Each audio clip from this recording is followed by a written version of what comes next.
Good morning, and thank you for joining us for another edition of Coffee with Tom and Joanne. I'm Joanne Taranto. And I'm Tom Matthews. And today, Joanne and I are talking about always putting the client's needs first. And, it sounds so basic, but it's something that over the past 18 years, Joanne and I have unfortunately seen so many people in our industry not put the client's needs first. And so this is something that we as a team have collectively made part of our mission statement, that we are a client-centric team that will always put the client's needs first. And sometimes that means not putting a deal together because it's not in the client's best needs. And thinking about the client and always focusing on the client, because we feel a satisfied client will be a client for life. So Joanne, how does this apply when you're meeting with a buyer? I think this is a really important topic with buyers. I think so too, because one of the most important thing that buyers want to know, and especially first-time buyers who have never gone through the process, is how do we get paid as a buyer's agent, right? Yes. So do the buyers pay us directly? In our marketplace, it's customary for us to be compensated by the seller, which seems a bit counterintuitive, right? Absolutely. Because then that would mean the more that we sell the house for, which is what the seller is looking for, the more we get paid, right? So what we preface with our buyers in the very first meeting before we even start looking at properties is we go over how we are compensated and how we are compensated, pretty much from the seller.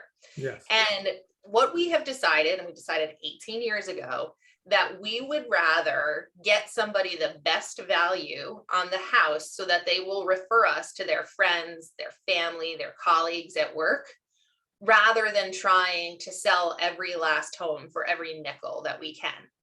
Now, when it comes down to, small minutia in the transaction, when the gap between, buyer and seller is small, maybe it's 10,000.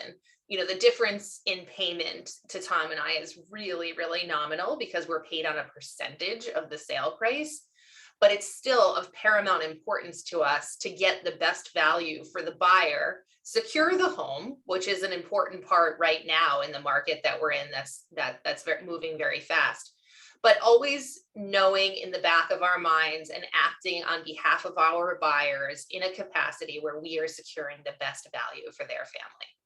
Absolutely. And you make money in real estate when you buy a home, and you realize that money when you sell the home. And that's an important consideration because a lot of people don't think about that. They just think about the buying and the selling as separate transactions, but they're really tied together. When people ask, like, how does this mentality apply to sellers? And the way this mentality applies to sellers is that right now we're in a fast-paced market where oftentimes you're getting more than one offer, more than one buyer wants to buy a particular home.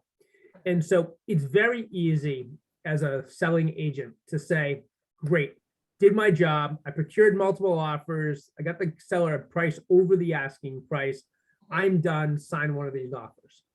Putting the client's needs first is sitting through, going through all these offers, making phone calls, and then putting the seller in position to make a counter offer. Maybe it's a best and final to all of the parties. Maybe it's just focusing on one really standout offer, but getting a little bit better terms, maybe a little bit better price. And that's putting the client's need first, because technically the job is done by procuring a willing and able buyer that has met the price. But taking that buyer and enhancing the offer, that is part of that kind of high quality in putting the client's needs first. And Joanne, that takes a lot of effort. You just went through that recently, right?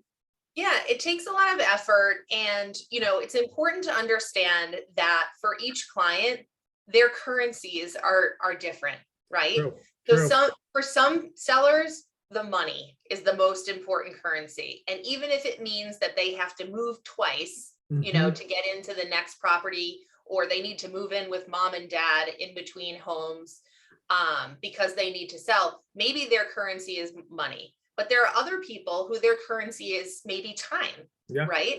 So maybe they've been in their home for 25 years and they're looking to make a smooth move into their next property, which, perhaps they're building it and there's a certain time frame that they want to close on, and they want a buyer that's flexible to allow them the latitude to stay an extra week or two if they need it on the other side. So knowing what's most important to your client and what their most important currency is really, really important, and putting the client's needs first, because you want to make sure that your objectives, which your currency may be different as an individual, Right. that you're not putting your objectives ahead of what the client is asking you to do. So it's really important for you to stay focused on what it is your client is trying to achieve. And it's great to get to the finish line, but you need to put their most important currency first. Yes. Yeah. And that just, and you may be sitting here saying like, I don't know what my client's currency is. And then that's just the art of asking the right questions and then listening. We were given 2 ears and 1 mouth, and we have to use them proportionately. And that's a skill that, we developed over time. But Right. finding out what's really, really important to your buyer and seller clients, and then honoring that and Yeah. making sure that you honor that to them. Absolutely. And I think this was a good discussion, because you want to stay focused in what your client wants, and their needs may change Yes. during the transaction.